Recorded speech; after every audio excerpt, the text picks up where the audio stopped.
오늘 주님께서 우리에게 평안을 주시고 우리의 심령에 살아계셔서 또 부활하신 그 살아계신 하나님의 그 성령이 우리 가운데 부어 넘치시기를 소망합니다. 이 제자들은 안식 구천날 저녁 때 이제 한 곳에 모여서 유대인들을 두려워하였습니다. 그러나 그 중에 한 사람은 두려워하지 않는 사람이 있었음을 압니다. 어제 말씀드린 것처럼 막달라 마리아는 주님을 만난 사람이었습니다. 새벽 미명에 주의 시차라도 보고자 주님이 돌아가셨지만 살아계신 것처럼 그는 가장 새벽을 헤치고 빠른 걸음으로 주께서 계신 곳 무덤에 계셨지만 살아계신 것처럼 대접하고 달려갔던 믿음의 여인이었습니다.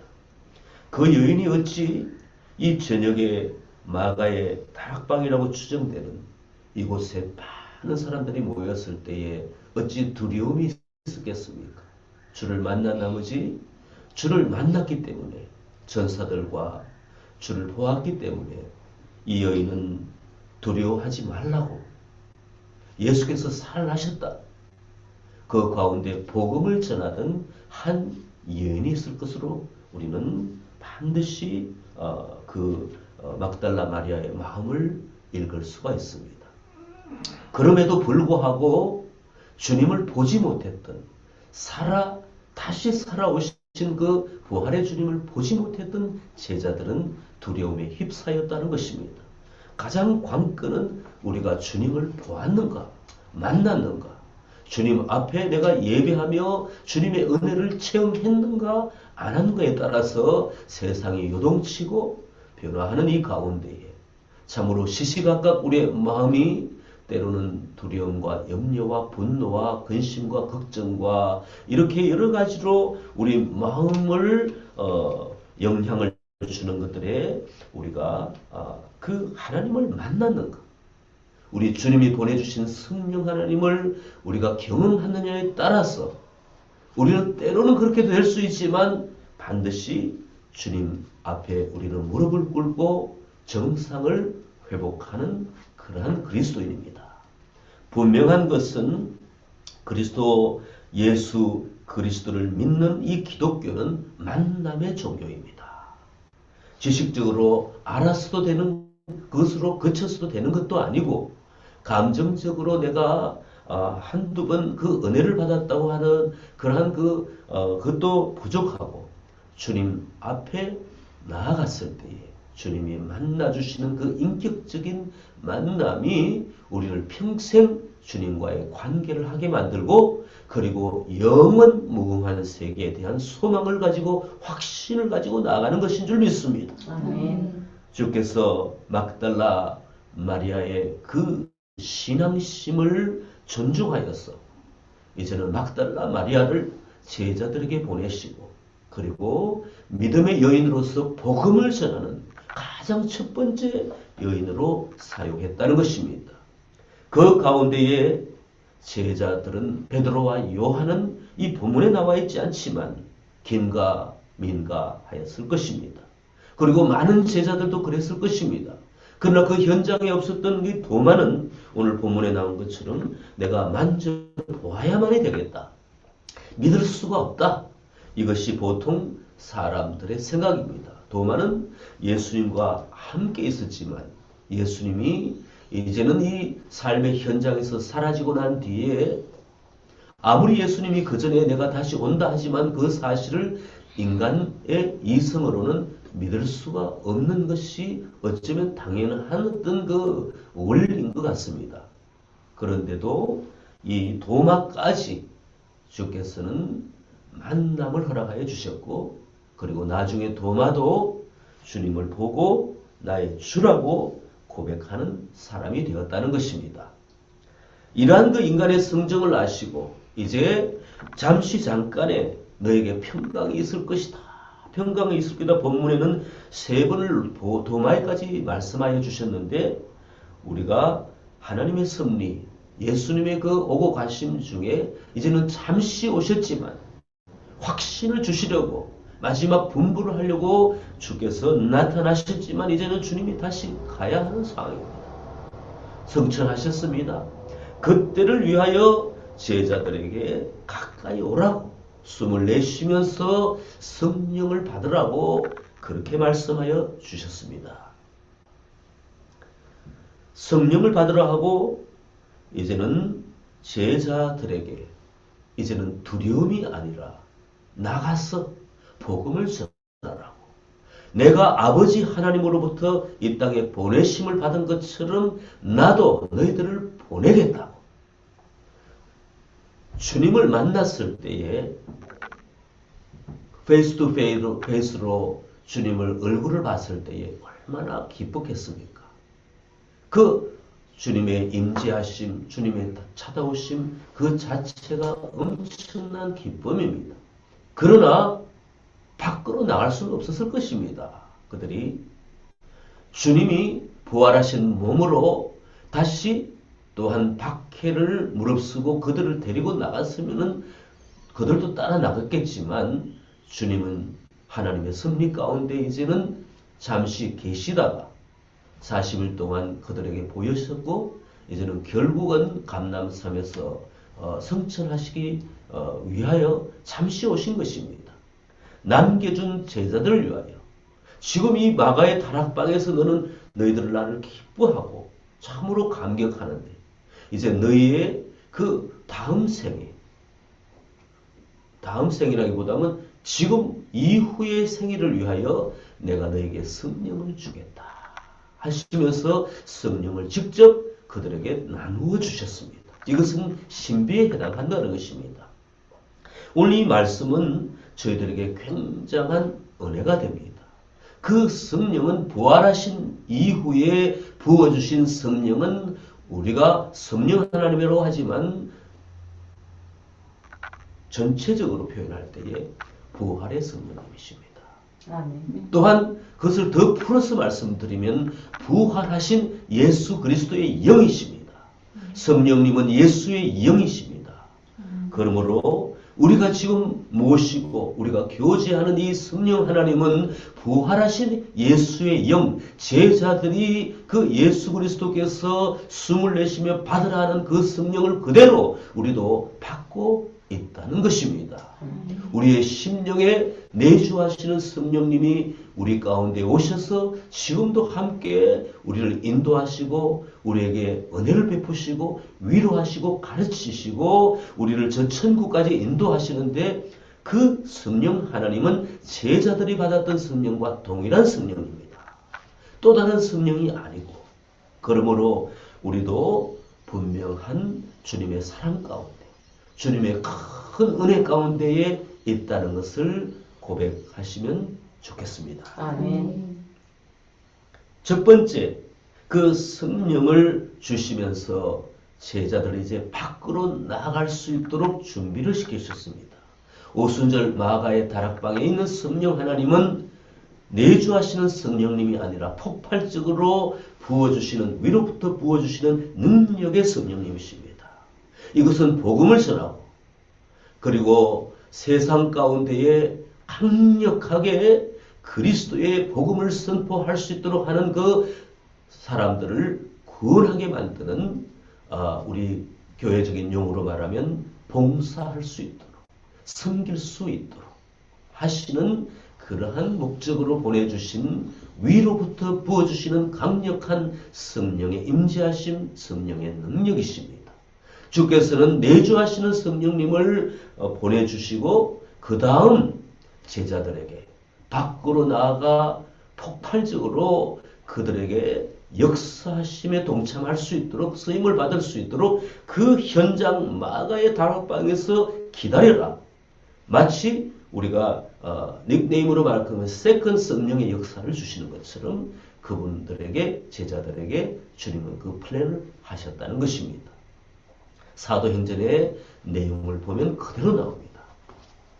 성령을 받을 때에 우리 가운데에 평안이 있습니다. 능력은 많이 없다 할지라도 내주하시는 성령님을 경험할 때는 우리 가운데 평안이 있으면서 그 평안은 어디로 연결되는가 하면은 우리의 성품과 연결이 됩니다. 요동하지 않고 주님과 깊이 교제하는 가운데에 우리는 주님의 사랑, 그리고 주님 주시는 그 모든 용서할 수 있는 그 용서함, 그리고 오래 참을 수 있는 것, 그리고 열매 맺을 수 있는 이 성품을 맺을 수 있도록, 신의 성품에 동참할 수 있도록 그 내주하시는 성령 하나님을 보내주신 것입니다. 성령을 받으라. 그 다음에 23절에 보니까 너희가 누구의 죄든지 사하면 사해질 것이요 누구의 죄든지 그대로 두면 그대로 있으리라 하시니라.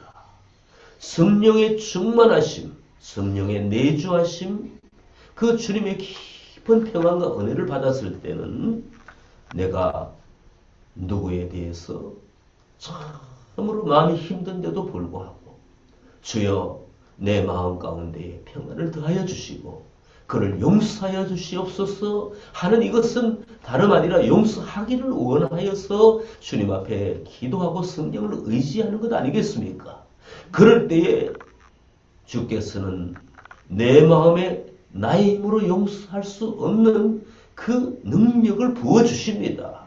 반드시 내가 용서하기로 성령의 충만함으로 성령의 내주 가운데에 그 주님의 은혜를 경험한 사람들은 용서하기를 결정하여서 주님과 대화하고 주님께 그 용서할 수 있는 은혜를 부어달라면은 바로 그 다음날 아침에 보았을 때에 그에게 측은한 마음을 느낍니다.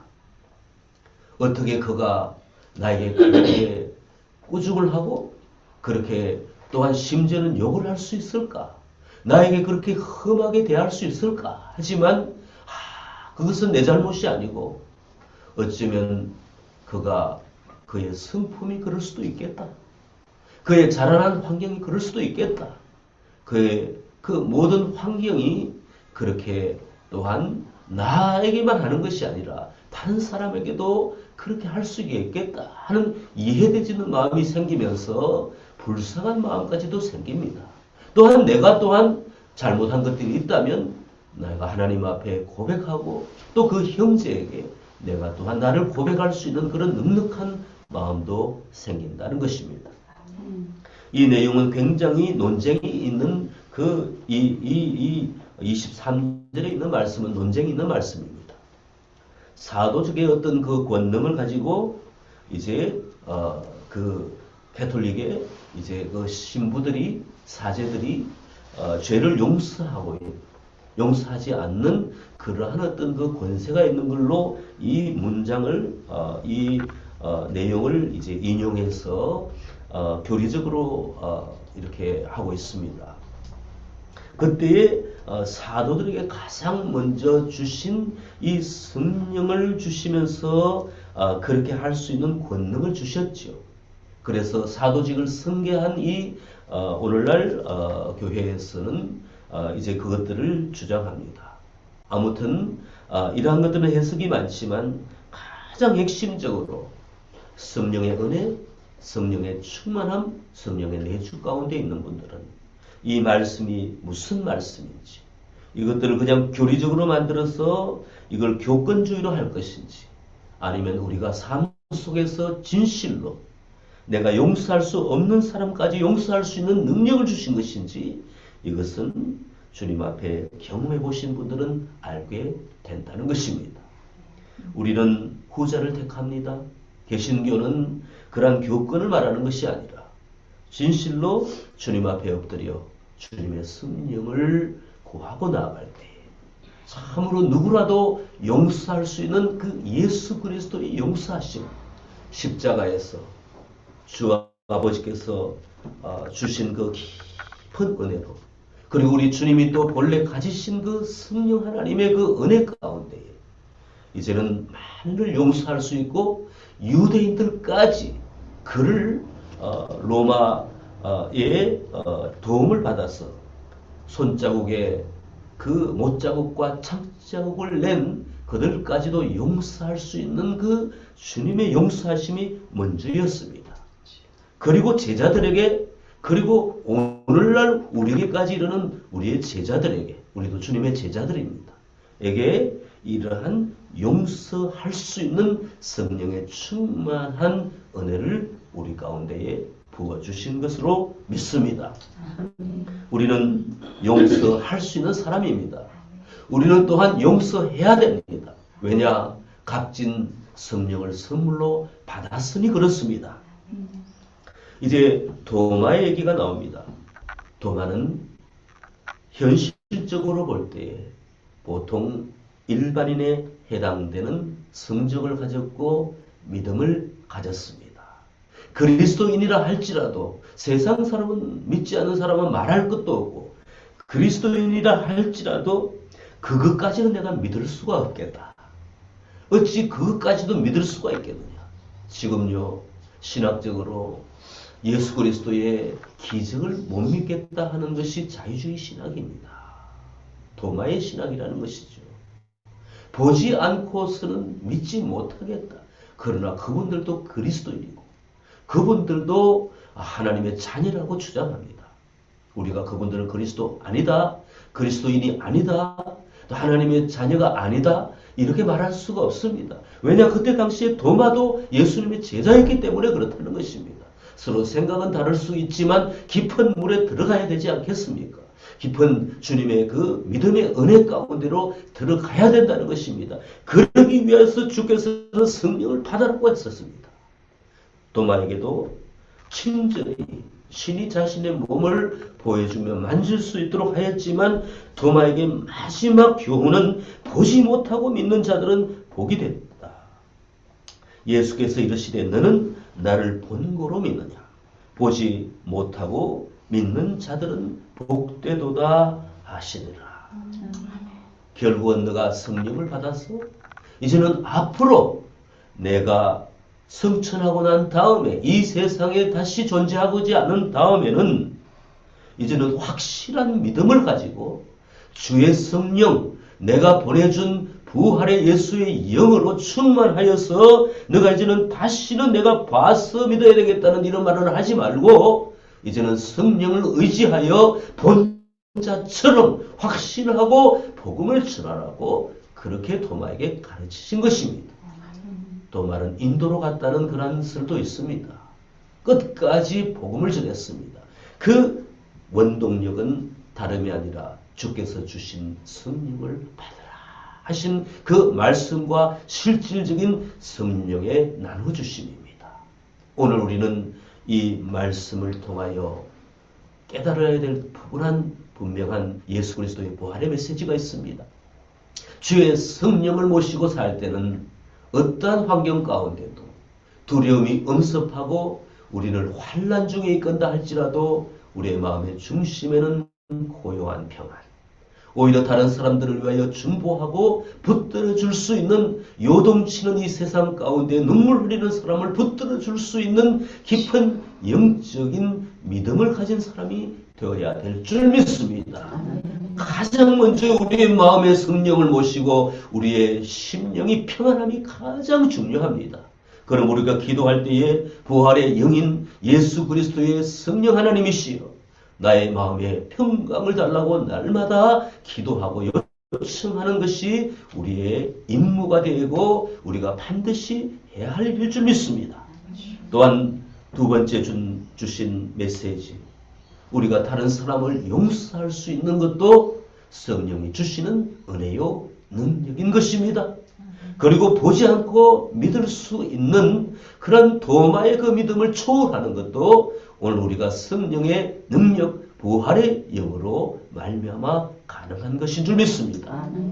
오늘 우리 이곳에서, 이 도시에서, 또 도시의 중심에서 새벽 예배를 드리는 모든 분들, 가정에서 주님 앞에 깨어 기도하는 모든 분들에게 오늘 부활의 성령이 임하여 주셔서 그리고 이미 임하신 성령님을 더 모시고 충만함으로 우리의 마음이 기쁨과 감격으로 넘쳐날 수 있도록 그리하여 그리스도가 이 세상에 다시 살아나셔서 활동하시는 것처럼 우리도 작은 그리스도가 되어서 그리스도인이 되어서 하나님 앞에 그렇게 하루를 살기를 소망합니다.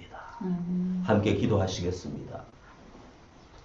좋으신 아버지 하나님, 우리 가운데에도 부활의 성령 하나님을 나누어 주셔서 감사합니다. 모시고 살겠습니다. 항상 기도할 때에 성령 하나님과 대화하고 예수 그리스도의 부활의 영에 취해서 살기를 원합니다. 그것이 주님을 만나는 길이요, 날마다 주님과 동행하는 길인 줄 믿습니다. 저희들에게 이러한 은혜를 부어주셨으니 간직하고 더욱더 활발히 활동하여 성령이 역사하시고 활동하실 수 있도록 하는 그러한 믿음의 도구가 되겠습니다. 감사하며 찬양하며 예수님의 이름으로 기도하옵나이다. 아멘.